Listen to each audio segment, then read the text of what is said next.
Welcome back, everyone, to a brand new Virtues Rage with Dr. Jargo right here on the BigVitoBrand.com. And also you can check out patreon.com/Big V Mafia.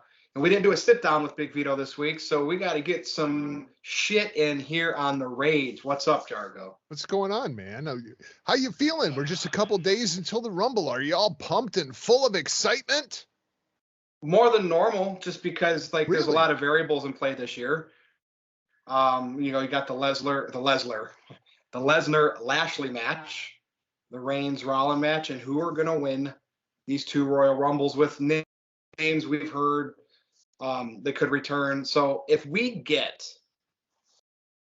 something like one good thing that happens, like a nice surprise or a nice victory, somebody you didn't expect, or I don't know, I will be happy. Like, what do you need to happen? I don't even know. I mean, I know you're not into it as much as I am because it's WWE, but Right. what would make it memorable to you? If anything. It's really, really difficult for me this year, more so than most, because I do not think that Lesnar versus Lashley is going to be anything to write home about. I just don't feel like WWE views Bobby Lashley inside of that context, and kind of the way that this entire program has been presented just proves that. I mean, Brock Lesnar's, I don't even know who you are. It just feels like they're really diminishing Lashley, kind of trying to lower expectations. I think Lesnar's just going to squash him, and people are going to be pissed. The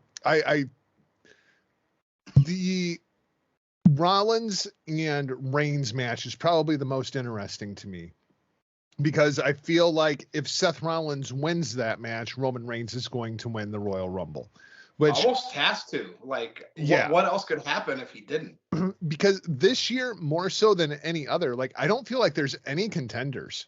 I don't feel like there's anybody that we're looking at that one guy and saying, that's the dude. That's the one that's going to, or even, 4 or 5 guys. There's 22 names announced for the Royal Rumble at this point. 12 of them are tag team wrestlers. So, I mean, like, half the field is just completely irrelevant right off the gate. You know what I mean? So I feel like they're counting on the Rumble selling itself, and they're not even really putting any kind of effort into this because they're getting all the money from Peacock, and it doesn't really matter if people watch it or not. Like, it feels so half-hearted to me. I think the biggest thing for me that could happen would be establishing a new star. Like, if you got nothing better, put Austin Theory over. Like, make a new star. Maybe it's somebody returning on the women's side, whether it be Asuka, whether it be Bayley. Ronda Rousey still seems like that's probably the safe pick at this point, and probably the smart pick. I think I would be very blasé on this year's Rumble if it's just paint by the numbers, nothing to be excited about. Like, I mean, there's a lot of cool things that could happen. Like, I mean, even this entire narrative of the Forbidden Door with Jericho and Cody. And it's like, I feel like the fans are trying to talk themselves into the Royal Rumble being a bigger deal this year than what it really is. And usually when it's all said and done, you're like, oh, nothing happened. Like, that was it. So for me, if anything, the standard plausible, like, I want Roman Reigns to keep the title because everyone's expecting him to lose it. Actually, I want him and Lesnar to still both be champions after Royal Rumble. Now, we don't know what they're going to do with the Chamber in Saudi Arabia. Somebody could lose their title in the Chamber, right? And then they could still have the winner of the Rumble challenge one champion and Lesnar Reigns. So I feel like they'll get to where they need to. I just, me, I'm riding this Roman Reigns thing. And I know people are getting tired of it now, in terms of, hey, lose the title. Like, now because you were out with COVID, Brock got the champion, and now both, it's like, some of those wrestling fans, right? They're not about Reigns, right, even though they've turned out to like him a little bit more since he's doing this bloodline gimmick. And of course, with Lesnar, he's a part-timer. He's hold the title hostage. So I would like to see both of them stay champion. Like that, I will get my Twitter jollies on if that's the case. And then who do you have win it? I don't know, somebody. So you could, Monday morning, we could say, what's going to happen? Lesnar, Reigns, and then this is the man that's the number one contender. Now Right. the women's side of it, like I'm all in on Ronda Rousey. If she doesn't show up, and get it, she's a mom. We know Becky came back from it fairly quickly, and we know where she's at the top of the company right now in terms of females. So there's it's possible for Ronda. Same way. Yeah, but you can't really compare Becky Lynch and Ronda Rousey and where they are inside of their careers. Like, don't get me wrong, Becky Lynch, I'm sure, is making perfectly fine money. Becky Lynch could be making $5 million a year, which she's not, by the way, but she could be making $5 million a year and still not have a net worth that's even a quarter of Ronda Rousey's. Like, Ronda Rousey has made her money. Yeah. She could walk away today and she's going to be fine. I'm not sure that Becky Lynch is in that stratosphere. Well, but they could have said, "Hey, Ronda, come back. We need you to win the Royal Rumble and then fight at WrestleMania, and we'll give you a couple $1 million for that." And again, right? She could be promoting herself to get back in the media in terms of maybe she wants to do some movies or whatnot. So, to me, seeing her, because now we can get that Becky and Ronda match. It was inconclusive at that WrestleMania main event. You saw the way they did the finish, and I was kind of shocked that Rousey didn't come back already, but she had her kid, which is what she wanted. And I think if Becky took longer to come back or still hadn't come back, we'd be talking about Becky being their surprise return. Chances are none of that happened. Watch none of that happen. I think Becky came back early because they needed her. I don't think the plan was for Becky to come back when Becky came back. Well, it's Dallas, WrestleMania, and they got 2 nights in that stadium. And that's why I'm thinking they're going to, maybe Ronda's, they sold her, and hey, we'll give you this much money. We need you there. And again, if it doesn't happen, I'm going to be interested to see who they put over, but I guess we will find out. I don't know even when Noelle's going to post this, so let's move on from the Rumble in case she posts it Monday. But you wanted to talk about AEW. Now, Dynamite last night was in Cleveland. I did not go because I bowled, and I knew ahead of time I had an opportunity to go. I told my buddy, I'm just not. I wouldn't even go if it was Raw or SmackDown. Right. So him and one of my other buddies from high school, they both went, and they're sitting there tweeting about it. They're trying to be excited. Tony Khan's out there thanking everybody after the show. These guys are WWE like a certain group of fans are, right? Vince McMahon's not going to tell me who to like. So you can tell now they're putting AEW over, and that's fine. But I saw that ladder match last night. And it was a lot of spots. Dude, the cutter that Sammy Guevara did. Awesome. That was hard boy stuff. Don't get me wrong, Jargo, that was awesome. But I ask myself, why did they do it at Beach Blast, which is Dynamite, just subname something stupid. I know, I get it. It was a joke. It was in Cleveland during this winter. But I know they only have so many pay-per-views a year, but they still charge $50 for them. Maybe Cody's schedule, maybe he's too busy with his extracurriculars that it wasn't going to work out. And they just wanted to get that feud done with. But why are we seeing so much of this on TV? I don't know. Well, it's to me, it's an opportunity for them to get money out of this, but I don't know. And I get it. They want to build their ratings. Well, I think there's a couple of different aspects to it. Number one, they're making just as much money off of the TV revenue than they're making off of pay-per-view at this point. It's the way that content is delivered and the way that it's paid for by the networks is very, very different than it was 20 years ago. I would completely agree with you when they were still making their money off of live attendance and the split with the pay-per-view companies. With TV rights fees being what they are now, you need to put big matches like this on TV because you got to keep the ratings up. I understand that aspect of it. The other thing is they only do 4 pay-per-views a year, right? So, I mean, we're still, 6 weeks away from the next AEW pay-per-view? Both of these guys can still have another creative program built on top of the already existing creative program as we go forward and towards Revolution. My problem with Dynamite last night, I actually got accused on the no DQ review mind you, of being an AEW homer in one of the comments that I was looking through on. I've never heard that from before. You know, I use cultist. I like this new one now, AEW, AE Witch, AE Warlock.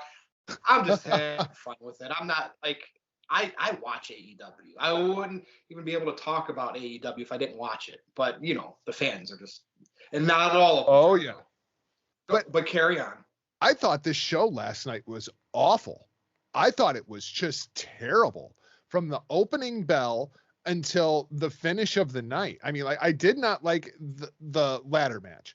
There were some incredible spots inside of that ladder match. As long as you don't like any selling, and as long as you believe that everything in pro wrestling just does not hurt, and you can just, like, you know, get up off of a fall off of a 20-foot ladder onto another guy who's laying on another ladder, and it takes you, like, you know, 3 seconds to recover from it, you know, then fine and dandy. Like, I was infuriated watching that match last night because I felt like they buried their entire narrative. They buried the entire card, like absolutely nothing throughout the rest of this card. That kicked off the show. That was the opening match. I mean, both guys were standing in the ring when the show started just so that we wouldn't hear the boos during Cody's entrance, which was something else I picked up on. So then we go to the Wardlow thing. Wardlow is from Cleveland, Ohio. I guess even at the end of the night, they brought Wardlow out. He cut a big baby face, like, go home promo for the hometown crowd. On the show, they put him out there for 1 minute. He just squashes like 2 guys, 1-on-2 handicap match. Absolutely pointless.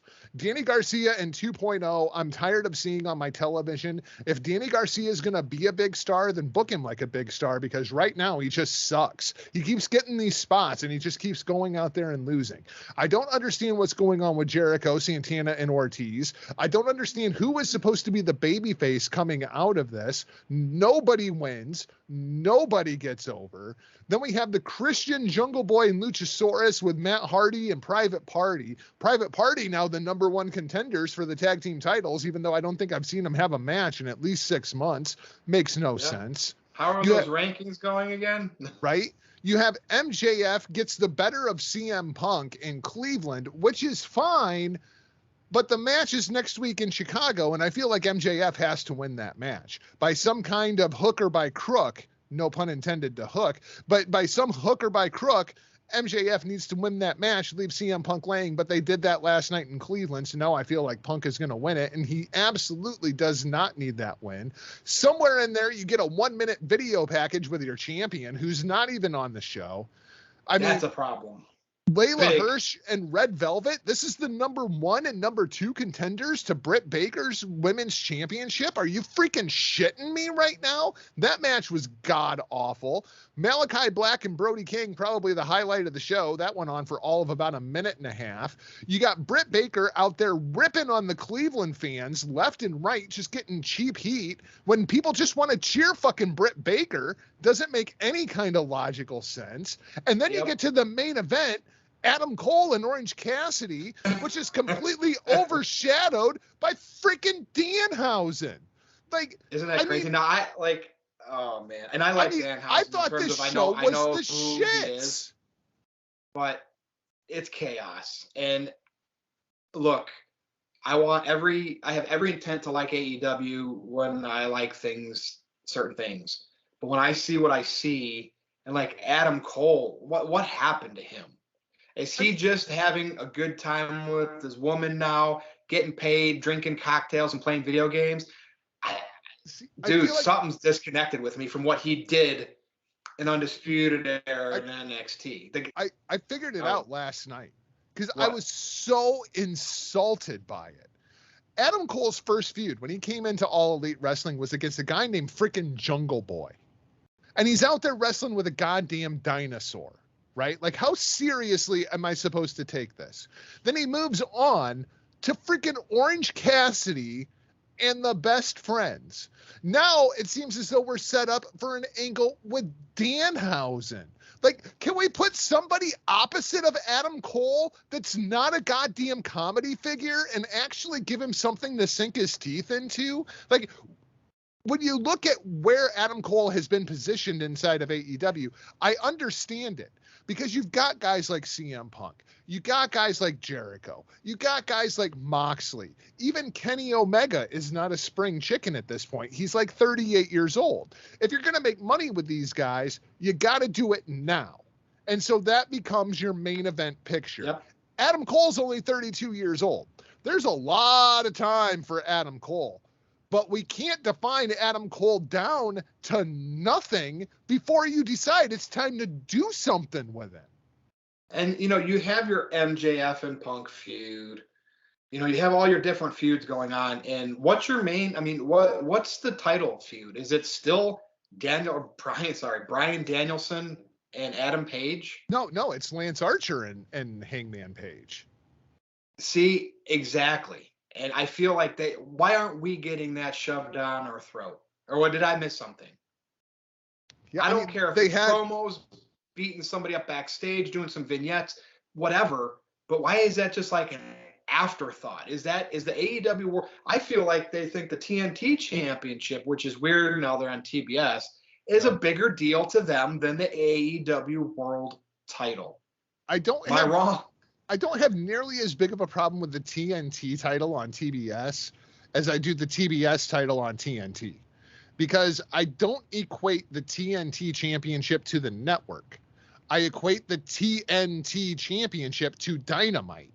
Dynamite, gotcha. TNT, like that works for me. I don't equate it to the network. TBS obviously is the network. Just call it the TV title. Just call it the TV title instead of getting cute with it. That's what it should be. Oh, what about that fantastic spot with Adam Cole and Orange Cassidy? Didn't they go up and fall through like a WWE stage prop? So as much as like AEW wants to be different, I still see a lot of similarities of doing what WWE does. And at first I was completely livid, Virtue, because Orange Cassidy won that match. I was completely livid. And then I remembered it's a lights out match. It doesn't count on the record. So Adam Cole is still undefeated in AEW. And he can still tout that he's undefeated in AEW as a swarmy dick, even though we clearly saw him lose. Well, like, why even do that? Like, why even have the match if it doesn't count? Why even do that? It's not like they did it for YouTube or the house show. They did it on Dynamite, but let's not count it. Yeah. And you say in the standings, you know, they occasionally show those standings, but sometimes they don't make sense. Well, the ranking, like, I'm mathematically trying to figure some of these rankings out, and I'm like, what? I thought it was really, really smartly done when they had the Gun Club attack Christian. And, you know, Billy Gunn's going off about how, you know, my boys are still, you know, undefeated inside of AEW. And Christian's like, yeah, but you haven't beat anybody. Like, you're just beating up jobbers on Dark. Like, who cares? Win something of substance. Like, it's not just the record, right? Like, yeah, like college football. Right. Like, I can't buy Layla Hirsch is the number one contender to Britt Baker at this point. I can't buy that Red Velvet is the number two contender to Britt Baker at this point. I can't buy Private Party. I can't buy the Acclaimed 2.0. Like, all these teams you're just winning a bunch of matches on Dark and Elevation that nobody is seeing and nobody cares. So speaking about what nobody's seeing and nobody cares, Impact Wrestling. Why? Can you explain to me again? You might have done this already. Why am I seeing Jay White on Impact Wrestling? Can he not, like, this guy? Like, I get it. He's over here trying to build the New Japan brand in the States, right? Is that the gist of it? Yeah. So I guess by any means necessary. And he's stuck here right now. But, oh my God, like, I just think this guy's like, and maybe he's got to wade through this pool. Like, I don't know. I just feel something feels off with this. But again, maybe he's in this situation in the pandemic and he can't go back to Japan because of the whole restrictions, right? Is that really what's happening? There's that. And then he has also applied for a American green card visa, which means he cannot leave the country until it is approved. And of course, thanks to COVID. So what does that mean? What's that cooking to, though? He's basically stuck here right now. But I mean, what's his goal with that? Is this New Japan thing? Or is he thinking, if this doesn't pan out, I got other companies over here. Time to get, I mean, time to go work with him. I don't know, but I this guy seems so much bigger than where he's at right now. agreed. Not by his fault, just I think a victim of circumstance. New Japan of America is very, very flat at this point, regardless of how good Strong is. People just aren't watching it because there's an overabundance of professional wrestling at this point. Yes. There's just not time to watch all of it. And I mean, I enjoy watching New Japan. I'm not watching Strong, not on a semi-regular basis. So they're putting him on Impact to try to draw attention. And I think a big part of it is New Japan Pro Wrestling is returning to Access TV, which is owned by Anthem, which also owns Impact. And they want all the people that are watching Impact to tune in and watch New Japan Pro Wrestling on Access TV. So I get it in that respect. I also understand that you don't want to send Switchblade Jay White to AEW and have him doing jobs to people while you're trying to protect him inside of the booking, because he's Jay freaking White. Yeah. I don't think Jay White has any intentions of leaving New Japan Pro Wrestling. Jay came up through the New Japan dojo. He did his excursion at Ring of Honor, returned. He's been a big star for New Japan. He's been treated very well by New Japan. And I think what they're trying to do is build New Japan of America around Jay White, which makes all the sense in the world. He's probably the best English promo that they've got inside of the company, not named Will Ospreay. You can kind of go back and forth between those two guys if you like either one style more than the other. But Jay is a true New Japan guy, where Ospreay came in. Ospreay's a true gaijin, even though he has now moved to Japan. So who trained Jay White? Who's officially Jay White's trainer? Like, the New Japan dojo. He was trained so, as a young lion through the New Japan dojo. Okay, so he doesn't have, like some of the wrestlers have like one name specific, like a trainer. Okay, he's got more of like a okay. Like, he's got the same guys that Okada had and Tetsuya Naito had and Tanahashi. I mean, that young lion system, he just came up through the dojo. So those guys are typically lifers. I mean, because it takes a lot of commitment to even go through the dojo, let alone to be put into the position that he is. And I think the way New Japan looks at Jay White is, listen, bro, we're trying to build this new company around you. You are the centerpiece act of New Japan of America. Like, you are the face of this company, and you are the centerpiece act. Even though he doesn't have a title right now, he's doing the US of J Open Challenge, right? Like, he is still the guy. He is still the main event. He is still the centerpiece, the figurehead of New Japan of America. So the company has faith in him.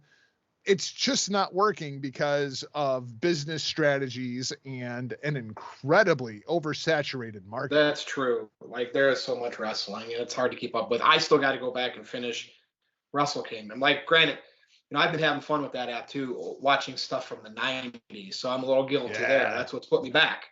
But it's good stuff, man. I mean, I'm going to be honest with you. Granted, Royal Rumble's coming up, so that'll add on to my WWE hours. But so far, January, I've probably watched New Japan World more than any other wrestling company, because I'm going back.